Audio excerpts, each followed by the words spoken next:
Super Radio Brothers Highlight Movie Review. Yes, that's right. Super Radio Brother Highlights Movie Review. And you read the title right. The Batman, DC's very first Marvel movie. And I'm not joking. I do think that's the case. But before we get to that, let me show you my credentials. Here they are. What's this here? Batman? What is that? Batman? What are these things? These are my credentials. This is showing you that I'm an expert. These are comic books. Batman? Well, that's a Joker comic book, but still, Batman comic books make me an expert. It's basically my PhD in this conversation. You go to see a doctor about your health, you want to see that PhD, it makes you comfortable. Well, now you know you're in good hands. You may not know what a comic book is. Well, ancient man, millions of years ago, this is how he enjoyed these great characters. Batman, Spider-Man, Iron Man, Superman. You had to read comic books, but nowadays you have these big multi-hundreds of million-dollar pictures that they put together, and we get to see the Batman.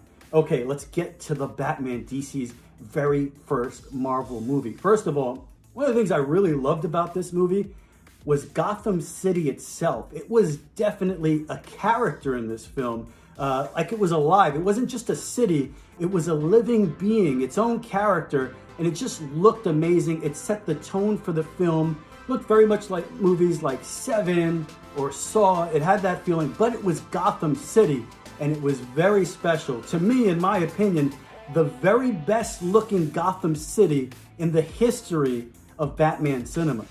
Now you move on, let's talk about the title role. Robert Pattinson, and you look at just the rich lineage of great Batman actors all the way back to Adam West. You're talking about Michael Keaton, and of course, recently, you know who I'm talking about. Where is he? Right? Christian Bale, and that whole run, which was great. And when people started thinking about Batman, they thought about that Christian Bale voice. With Pattinson, you had a very different take on how the Batman sounds. You know, you had from Christian Bale, he was like, where is he? Well, with Pattinson, it was a little softer, and he had the whisper of, I am vengeance. So that was Pattinson's take, and I thought it was different. And it's just hard to be different when you've seen the character played a certain way for so long, and as successful as the Christian Bale Batman was. So Pattinson also, there were some odd things in here. Maybe there was a little holdover from the Twilight saga. I didn't notice it at first, but my wife started telling me he still has the vampire walk. He has the Robert Pattinson vampire walk from Twilight, and I wondered what she was talking about, and she she showed me what she was talking about. I said, yeah, that's true, it is. And here's an example of the Pattinson Batman vampire walk.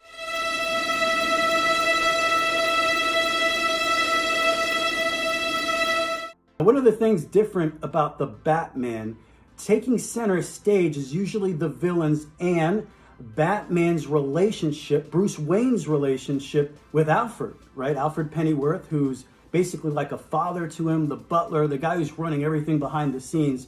Well, in this movie, Alfred was pretty near non-existent, played by Andy Serkis, who we all know from Lord of the Rings fame, Gollum, right? A pretty great actor, been around forever, has a chance to play Alfred. And it was the smallest role I've ever seen for an Alfred. And maybe he has 2 or 3 scenes in the movie, barely any lines. But the movie does not concentrate on Bruce Wayne's relationship with Alfred. It concentrates on his relationship with Jim Gordon, right? The commissioner, not the commissioner yet in this movie, because in this movie, it's set in year 2 of the Batman, which is pretty exciting. He's not at his highest powers yet as Batman. And I thought that Jeffrey Wright was spectacular as Jim Gordon. I loved it. And this is where the movie really shines, is showing that relationship between the Batman and Jim Gordon, and how early on they were able to develop this partnership in fighting crime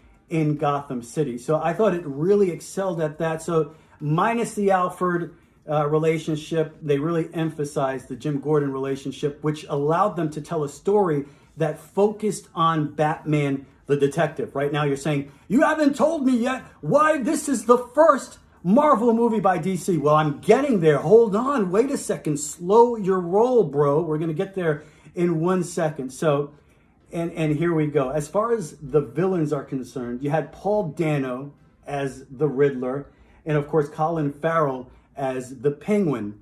Here's where I start to have a problem with the movie, okay?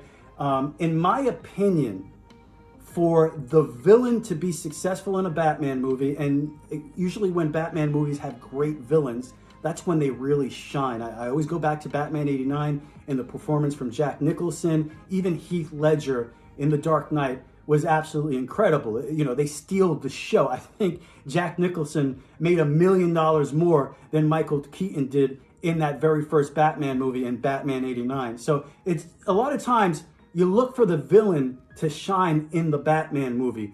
But in my opinion, in order for that to happen, the villain has to be somewhat recognizable to the classic interpretation or the source materials interpretation of that character. Even look at Heath Ledger.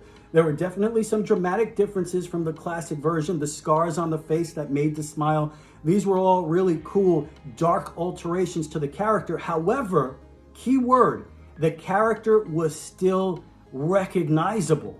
All right. And I think that is extremely important. And when you get to Paul Dano as the Riddler, he's not recognizable at all. You put him in a lineup of Batman's Rogues Gallery, and you would not know who the heck this guy is. As a matter of fact, I just think it takes away from the dramatic effect of the character. It was possible to have your dark Seven style detective movie without covering up Paul Dano and making him unrecognizable as the Riddler. So I think it fails in that regard. I also think the Riddler's story arc in the movie misses the point in so many ways. First of all, those of us who know the classic version of the Riddler, he's a narcissist.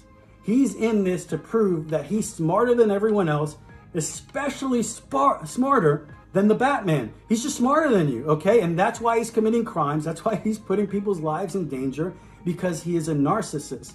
In a way, the movie tries to make Paul Dano someone who's against corruption and has a righteous reason behind his acts, behind his horrific acts, right? The movie really reminds me of Saw with everything that the Riddler does. And that doesn't necessarily bother me, but I think there was a way to have this version of the Riddler and still have him somewhat recognizable. People complained about the Bane character from the Bale films, and you couldn't understand what he was saying. Well, at the time, you couldn't understand what Paul Dano was saying. As a matter of fact, I think his Riddler shined the most when you actually saw his face. I mean, he looked pretty bizarre, and it was way more effective on having a chilling effect on me than that mask did. He looked like a cheap version of the imp in Pulp Fiction or something. It just wasn't working for me. There was a cool meme where basically they said he looked like a green version of the yellow guys from Minion, right? And I thought that was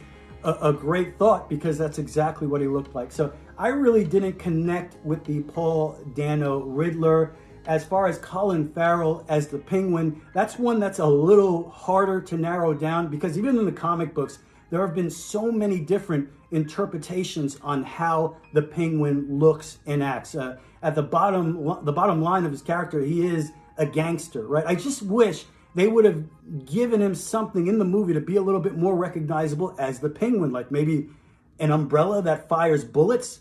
You could still have a dark movie, but have the colorful aspects of the characters and what the comic book is all about. It can still be dark. And I think a lot of times with these movies, you mess up by trying to reinvent the wheel. So in order for a Batman villain in a comic book movie, or any movie, DC, Marvel, any comic book movie, I think the villains have to be somewhat recognizable to the source material. Not completely. Heath Ledger, great example, Dark Knight, but it's got to be recognizable to work for me. And the Riddler and Penguin didn't do that. So we get to the title of this video, The Batman, DC's very first Marvel movie. And that's basically where my thought comes from. Because if you look at the Marvel movies, everybody says The Marvel movies do this fantastic job with the heroes, but there's never a good villain in any Marvel movie. They missed the boat on that. Everybody's still waiting for that great performance from an actor as a villain in a Marvel movie. It always focuses on the heroes and their relationships, and the villains are kind of an afterthought. And I think that's the case in the Batman. The movie excels at giving you Batman's story here in year 2, building his relationship with Lieutenant James Gordon, again, brilliantly played by Jeffrey Wright. And this is what Marvel movies are all about, right? They focus and excel at the great hero and his relationships, and the villain's an afterthought. And I think that's exactly what the Batman gives you. And I just thought it was really funny. What inspired this whole video was I read an interview with the director, Matt Reeves, and he actually said, I would feel lost making a Marvel movie. Well, guess what? You made DC's very first Marvel movie, and you know what? It was still great. I loved it.